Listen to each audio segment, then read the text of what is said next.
All right, good morning. This is Scott, and I'm coming to you with this week's episode of What's Your Story?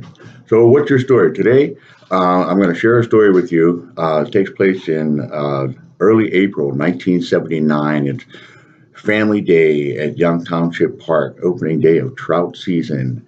Young Township Park is this little place nestled in southwestern Pennsylvania, just backside of Cold Run and McIntyre.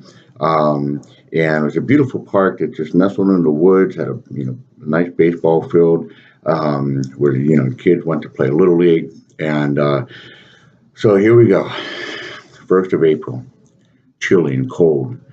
There's a dew in the air. The sun isn't even out yet. All my neighbors, all my friends, the Galinskis, the Kranowskis, the Lorellis, the Maddies, everybody's just lined up around the lake, Young Township Park, to have their day of catching the big one in the lake, right? So my mother's boyfriend at the time, later became my stepfather, Richard Orgavan, takes us two kids, my sister Tammy and I, to Young Township Park to go fishing on Kids Day, right? They stocked the lake with all these fresh, beautiful rainbow and brownie trouts and brookies and that, and so he's getting us set up. He's showing us how to tie the hook and bait the hook and everything, and put the worm on the hook, and it was something for me because I'm watching him do it for my sister, and he shows her how to tie the hook, and then he starts wrapping the worm around, and he starts hooking this worm in there, and it was disgusting. I was a small child, and I just wanted to vomit. I just wanted to. It was, I thought, please don't I don't want to do that. I didn't want to do that. I was afraid to do that because I knew that if I did it, I was going to just puke. Okay, so he gets my sister ready, gets her all set up in the lake. Her bobber's out there, and she's fishing. She's already fishing, right? She's got a pole on the stick, and comes over to me and shows me how to tie the hook up and how to trim the line and pull it, make sure the hook doesn't come off. And then he takes the worm and he wraps it around and sticks it through, and it wraps around and sticks it through. And I'm like, I'm losing it. I'm about to toss my cookies here, right? And he says, I'll do it for you the first time, but after that, you got to bait your own hook. You want to be a fisherman, you got to bait your own hook.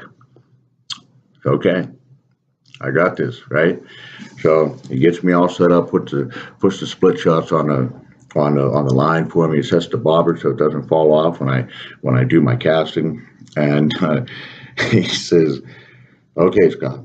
Now what I want you to do is I want you to take a hold of your fishing pole, and I want you to push this little button. We had these little starter fishing poles. They were green.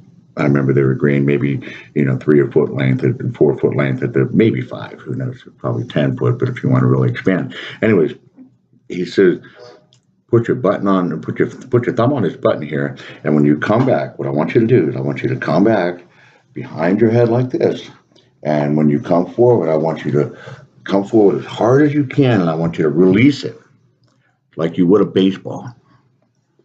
I was okay. I was fired up. I was so excited. I was just this is it. This is the moment. I'm fishing, and so I take a hold of that pole and I put my thumb on that button and I come back and I threw it as hard as I could.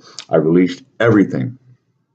I released the pole and the reel, the rod, the bobber, the worm, everything. I just released it all, and I can remember watching the rod and reel just slowly just sinking down into the pond, right? And all of a sudden, in a split second, there's this huge splash, huge sound of splash, just going around, and everybody turned and looked. They're looking around the lake, and they're like, "Oh my gosh, somebody caught the big one!" And nobody caught the big one. I did actually. I caught Rich Orgman because that was Rich selfishly diving into that pond through this green muck and crap to get a hold of my fishing pole and bring it out of the water. And I can remember the expression on his face was just hilarious.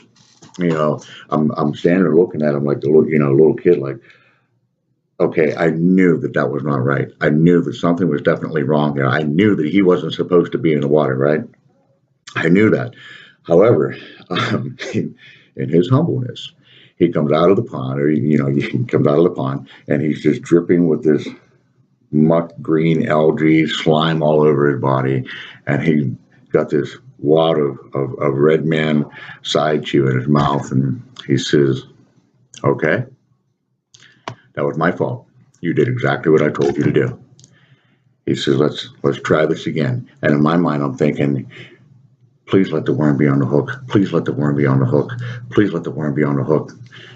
And he, gets everything set up, and of course, the worm, by the grace of God, is still on the hook. Okay, so he says, "Okay, let's try this again. I want you to hold on to this pole. I want you to put your finger right here on this little hook. I want you to put your thumb right on this button right here. Okay, and I want you to hold on to this pole. Don't ever let this pole go. Hold on to it for dear life." Okay. I said, "Okay." He said, "Now, what I want you to do is press your thumb on this button, okay? And when you come back behind your head this time and you come forward to throw it like a baseball, hold on to the pole the whole way and release your thumb off the button, and your worm and your bobber is going to fly out into the pond." And I, okay, I got this.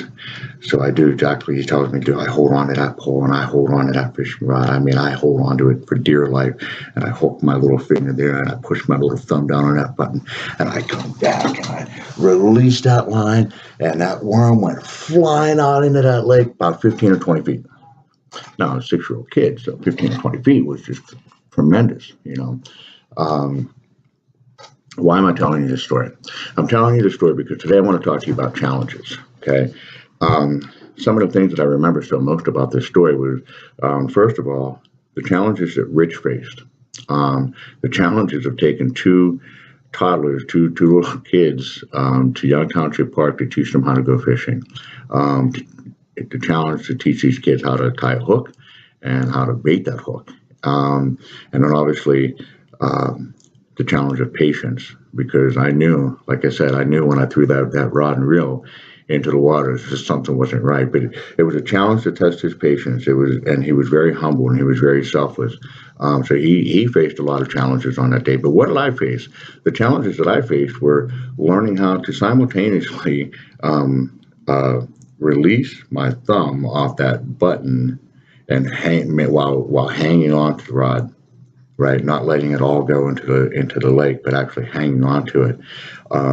That was the challenge that I had. I also had the challenge of, the next time putting that worm on the hook. Right.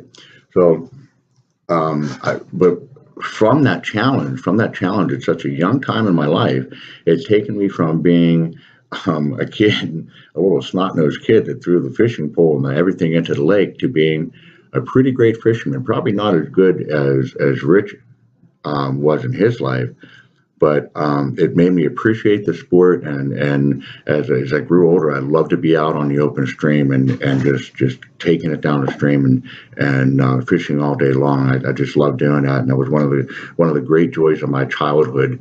One of the many lessons that Rich, as my mentor and my role model in my life, taught me. So why I share this with you is because, every day we're challenged with something. We're challenged to do great things. By definition, challenge is an objection or a query to the truth of something. Make sense? The truth of something. So it can be a confrontation. It could be something that's calling you to be a part of something great, right? Or it can be something that's just testing your abilities to do something. What are you being tested to? What are you being confronted for? What are you being called for? For some of us, some of the most hardest challenges, difficult challenges for people can just be getting out of bed, or finishing that book, or putting the makeup on the right way, or drawing a straight line. For a kid, just getting the line straight is a challenge. So what challenges you? What are your personal confrontations? If you're having all these challenges, one of the things that you need to do is challenge yourself. I challenge myself every day to be a good husband. I challenge myself to be a great leader on my team. I challenge myself to get up, get my butt up and get to the gym first thing in the morning, so that I'm challenging myself to be healthy. I challenge myself to dive into the Bible. I have all these challenges that I deal with on a day-to-day basis, and sometimes it's a challenge to put a smile on my face. But what challenges you? What are some of the challenges that are keeping you mundane? What are some of the challenges that are keeping you mediocre or stuck in this land of mediocrity? What are you falling short of in your challenge? Okay. See, sometimes one of the greatest things of a challenge is you come to a part of accomplishment. You come to a part of where you defeated that challenge, where you hit your goals. So, are you falling short of your goals, or are you pushing yourself through to complete the task, to finish what you're being called to do, to be a great leader in your family, to be a great leader in your community, just to be a great leader, maybe to be a role model, maybe whatever it is. What are you being called part of to do? Don't set yourself short. Remember, you were created to do great things. You were created to be utmost, right? You were created to do awesome things with your life. And when you don't do that, you're cutting yourself short of the challenges that you haven't even faced. Challenges are supposed to make us stronger. They're not supposed to impair us or cripple us from being great in our lives, right? So what is the challenge that's keeping you from being the best version of yourself? Every day I give it to God, and I believe me, I am not perfect, and it's by the grace of God that my imperfections are forgiven, my sins are forgiven, right? So just keep that in mind. Man, so that's my first episode of What's Your Story? And if you like it, please share it. I'd love to get some feedback.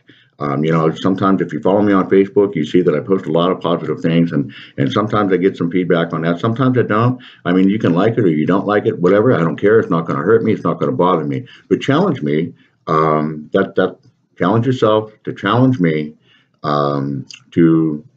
of what story you'd like to hear, what topics you'd like to find, because my goal is to reach out to a lot of people here, and not just with myself, but a lot of great leaders and a lot of great centers of influences that I surround myself in my life, or I have surrounded myself in my life. And I'd like to share those stories with you. And hopefully what it does, it gives you a better outlook on where you're at in your life and your day too. We all go through it, but you don't have to go through it alone. Okay? God loves you. I love you too. God bless. And I'll see you the next time on What's Your Story?